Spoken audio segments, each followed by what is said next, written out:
Whoa. Sorry, I've had a really good day today. At least one of us has. Darn you, taxes! Anyway. I can do mine later, so I'm keeping this on for now. Monday of Extraordinary Times. I'm AJ. Good. It was slow uptake. Anyways. Maybe. All right. Hi, it's Monday after the Super Bowl, and of course, they finally came out with all of the ads instead of just the couple that they came out with before. Yay. And oh my gosh, yes! they totally ruined the entire thing though because they put the best one first. All right. In his opinion, anyway. Personally, okay. I think the best one's a little bit later on with the cheetah. You'll see which one. We'll put a link down below. Yeah, it's the NFL site for all of the Super Bowl ads. I loved both of the LMFAO ones, partially because I think the LMFAO guys are pretty cool. They're all right. They did awesome during the halftime. He hasn't watched the halftime show. I'm gonna. I might put that link down there too if I can find it. Yeah. Sorry, I also just happen to love the character of the Red M&M. So like that hit me right here. Like I've loved the Red M&M for years. It was done rather well, I have to say. Though I have to say the really good serious one, as kind of a sequel, I guess, to last year's Detroit, was this year's Clint Eastwood. I mean, they knocked out of the park last year with Eminem. I'm just gonna say, another person I happen to like. Weird that I like rappers, but LMFAO, Eminem more for the fact that he's just kind of a BA kind of guy. Yeah. Either way. But speaking of BA guys, Clint Eastwood. Yeah. He did it. He pulled it off. He got right. Chrysler. He did something different, did something his way, and did it perfect. He did it very much like he does movies. Just kind of put it right to the point. A good point, too. Speaking of putting things to the point the way we probably should be doing things. If you're following the Iran thing, we've kind of been mentioning this off and on, the whole Iran. On and on and on and off and on and on. Yeah. Right. Well, the United States is trying to impose sanctions now. More sanctions. More sanctions and even tighter restrictions and trying to avoid war altogether when Iran just keeps saying, screw you, we're going to fight! Well, no, they just keep saying, screw you, and we just happen to be moving our tanks. Anyways. I'm sorry. Our whole and saving their fishermen. And we're saving their fishermen. But these new sanctions, it's stuff like tighter control on bank assets that get passed back and forth from Iran to places that do business. Apparently any U.S. institution that comes across Iranian assets are supposed to seize them now instead of just say no. Is that okay? Mine and no services, which is stealing, but that's legal stealing. Legal stealing. The government really knows how to do that. Right. Taxes. Anyway, winner. So yeah, Obama's trying to get tough on Iran and impose more sanctions and more of that Cold War mentality that hasn't worked since 2001. Anyways, I don't think that it's not going to work. I don't think he's playing it tough enough. We're putting that prediction out there right now. This is not going to work. Not going to work. His policies are just ineffective in this day and age, with this particular enemy. And I guess we're out there too. They're an enemy. Yeah, there's been they use the word enmity in the story that we're going to link to, and it's a very good word for the relationship between Iran and the U.S. because the U.S. has been like, you shouldn't do that, and Iran's like, I want to do what I want, and what I want to do just happens to be dangerous to everyone around me. It's kind of and Israel's the one sitting there going, hello, get rid of their nuclear facilities, please. Or we're gonna. And I think we may have tried to. I think we talked about it on a previous video, and then the audio cut out. But Iranians, you don't mess with Israelis. Yes. Sorry, Israelis. You don't mess with Israelis. And basically anything that goes up against Israel, they kind of fail. Badly. Because Israel is good, and they know what they're doing militarily. Speaking of, this isn't actually someone who doesn't know what they're doing. Well, the cops did, at least.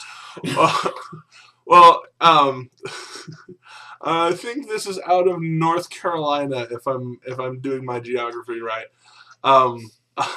This mother, we'll just call her a mother, who pulled into McDonald's, and she wanted to get served now. She doesn't like McDonald's fast service. She wants extra fast service. So people are in the drive-thru, and she's like, okay, straight up to the pay window. And apparently, this isn't the first time she's done it, because they were like, you know what? We actually see you. We know what you're doing. No, go around. You can't order here. You order at the order window. You order at the order speaker back there, where everybody else does. And it wasn't the pay window. It was the pickup window. She pulled out to. You can't pay here. You have to go to the pay window. It's before the pickup window. This is just for pickup. Yeah, we can't serve you here. Oops. But yeah, so she tried to cheat it and failed, and she was belligerent and kept going and blah, blah, blah, serve me for 20 minutes while McDonald's called the cops because they were sick of dealing with her because they deal with her a lot apparently. So yeah, she kept fighting with the cops after that. Because, when she's not going to deal with the McDonald's people, she's obviously not going to deal with the cops either. And so the cops got close to her, pulled out a cartridge from a taser, and zapped her. Twice. P.S. I didn't know you could do that.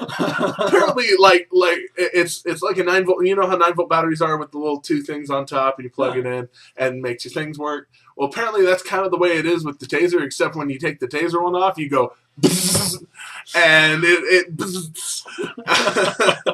wow, that's really cool. That's kind of like just a regular click stun gun, I guess. Yeah. Which is weird that they call this one a taser and this one a stun gun. I don't know. But yeah, whatever. So little makeshift stun gun for the cops, and they tased her and got her out of her car because she was both being belligerent and not moving her car and not getting out of her car. And then had to take her 3-year-old child who was there in the car with her into protective services. Oh my gosh. Why are you going to do all this with a 3-year-old in the car? I mean, much less just do this in general. Yeah, I mean, there's stupidity, and then there's stupidity in the presence of your own children. I'm a dad. I think you know this. If you don't, look that way and check out what's going on.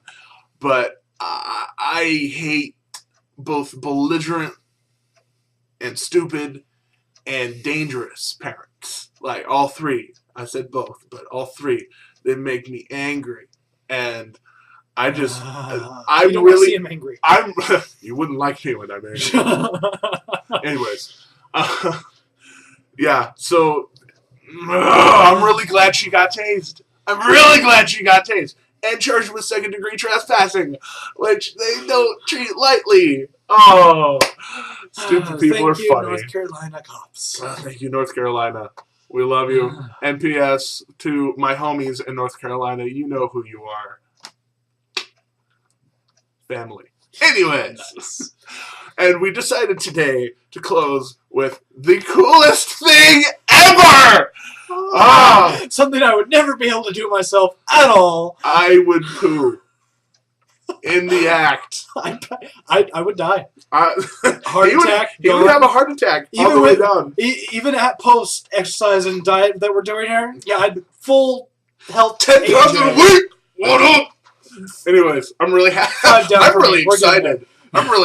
I don't know if you know that, but either way, even full health, my heart would stop before I even attempted this. So now that we've told you what we would do, what is going on is Red Bull is sponsoring a Austrian helicopter pilot who decided being in the Guinness Book of World Records wasn't good enough for him for like doing really cool skydiving stunts.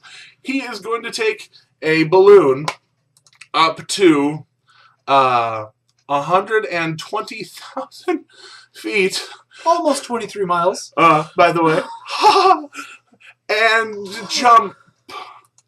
And I don't know if you know anything about the construction of Earth and that which is above it. But 120,000 feet is almost out of the atmosphere. So he and Redbull designed this super cool suit that's going to make him not die. There's pictures in the link. Yeah, for being so high up in the air and jumping out of not atmosphere. He's going to be breaking the sound barrier, by the way. After 35 seconds, and it's going to be a 10-minute jump. Yeah, so he's going to be going speed of sound for almost 10 minutes, and it's going to be crazy. So they're planning on doing it in August. They're going to do test jumps before that, and I hope to hear about this again whenever it comes around because, oh my gosh! We'll keep you updated if we can. Speed is good and scary and good. I can't stand heights at all. Him doing this is blowing my mind completely. I got over that fear by being in high school theater. I was only in choir. Yeah, you straddle an A-frame ladder about 30 feet up, and you just kind of let people move you around, and you get used to it. And that. Anyway, oh my goodness. And I would like to personally apologize for those of you who watch my personal videos. I have lost my flip camera, and so doing music is really impossible with this particular camera. This camera's good for the news show, but not so much, music. Also, I have to apologize. I haven't put anything yet up on my channel. I got to get in the right mood for it. It's a weird channel. He's weird. In case you don't know him, he's pretty weird. We like him. Anyways, you know where to send the stories and comment. Actually, tell us what your favorite Super Bowl ad was. That was what we wanted to ask you. Tell us your favorite Super Bowl ad, your least favorite one, why. Love you guys. He's AJ. He's Jeremy. And these are extraordinary times. Beware.